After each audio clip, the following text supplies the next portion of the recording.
Hey,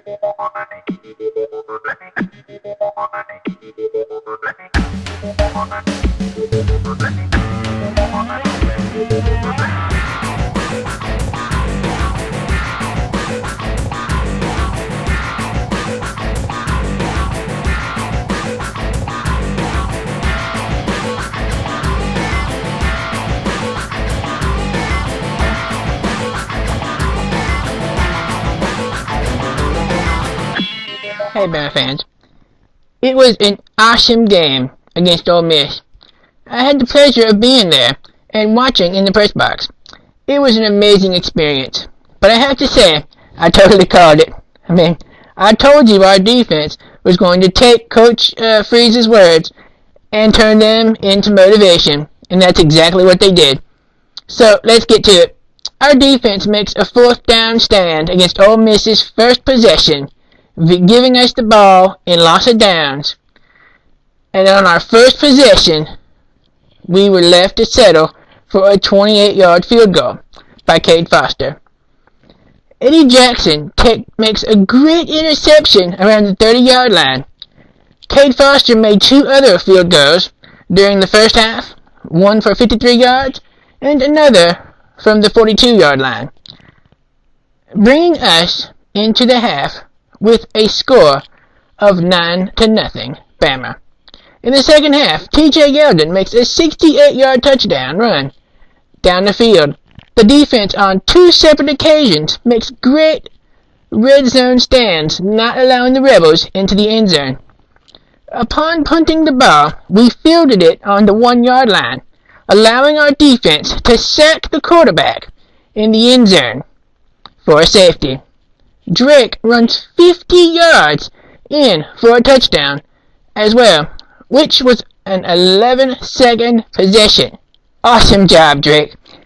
Ole Miss fumbles on the 17-yard line, and we recover it to seal the shutout with a score of 25-0 Bama. This game was great, with all the hype that Ole Miss had been saying about they were going to be the first team to knock us down. Well, this was poetic justice. And of course, thanks for playing. We played the Georgia State Panthers. Christian Jones struck first blood with a touchdown, with 11:46 still in the game, in the first quarter, Yeldon runs and forces his way, moving the defensive line pile into the end zone for the touchdown. Georgia State fumbles the ball on the 10-yard line, and White catches an awesome one-handed catch in the end zone for the touchdown with our first possession on the fumble. Beautiful catch, DeAndre White. That has been on the highlight reel for several sports channels. Very nice. Drake catches a throw for McCarron and runs down the field, leaping into the outside corner of the end zone, allowing the football to break the plane inside of the pylon for the touchdown. Fowler rushes down the field for several possessions and then makes a catch in the end zone for a touchdown of his own. Cade Foster makes a 27-yard field goal after we were denied from the goal line due to flags on the offense for false starts. But we take it to the locker room for the half with a score of 38-0 Bama. Later in the second half, Sims throws to Chris Black, and he runs into the end zone, flipping himself over a defender at the goal line. And when the clock drops to 000, we call it a game with a score of 45-3 Bama. I won't talk, Georgia State down too much. The coach is in his first year, so he is building his team. So I will wish him well and hope they do better in their own conference this season. Now, on a side note, I like to Bing and Google myself every now and then to see the back and forth of conversation, and usually it is positive. But I was a bit troubled with some remarks that were made on a well-established sports media website. Now, I'm going to refrain from naming the website due to they can't really help what is said on their forums unless it is flagged several times.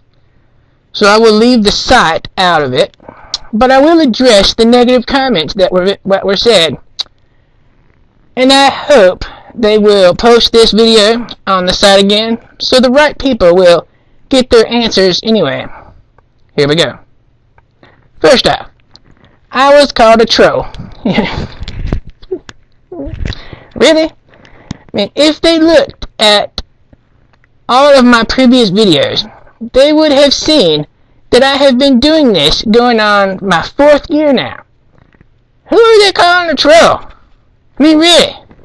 Okay. Secondly, the reason why there is only one Alabama thing in the background and the rest is this bland paint is due to the fact that I am in an apartment now. And if I was in my own house, the walls would be crimson, and all of my framed magazine collection would be hanging on the wall in rows behind me. And for the most part in all this, people need to have some tact before they degrade a fellow Alabama fan. Do some research.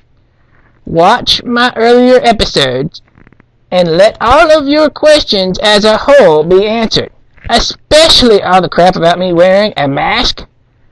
Watch my mask hater video.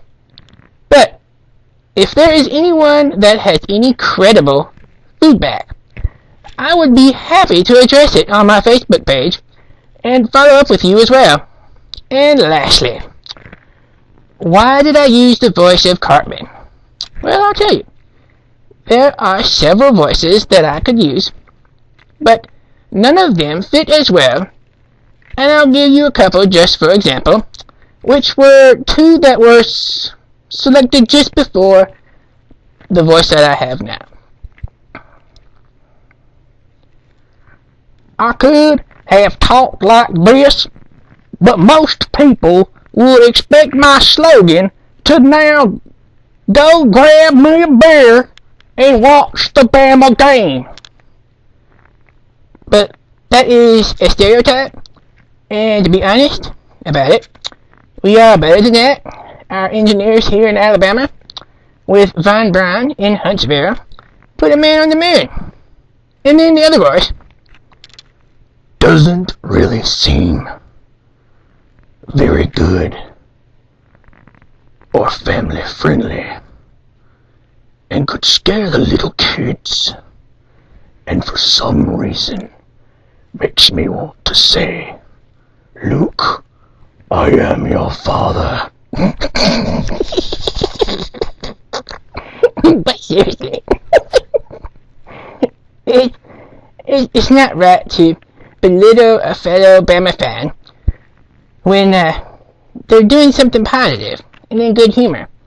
Now, if I was doing something in ill will, I could expect to be corrected quickly and swiftly. And I'm not just talking about me, but other fans as well.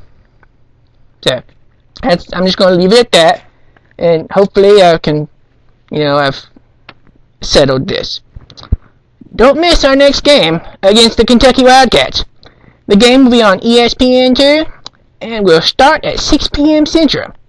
And remember, if you can't get to your TV, tune in on ESPN 1400 AM to listen to the voice of Alabama's Eli Gold. Or you can also listen to the pregame, and that starts at 3. Until my next episode, God bless, and roll tide.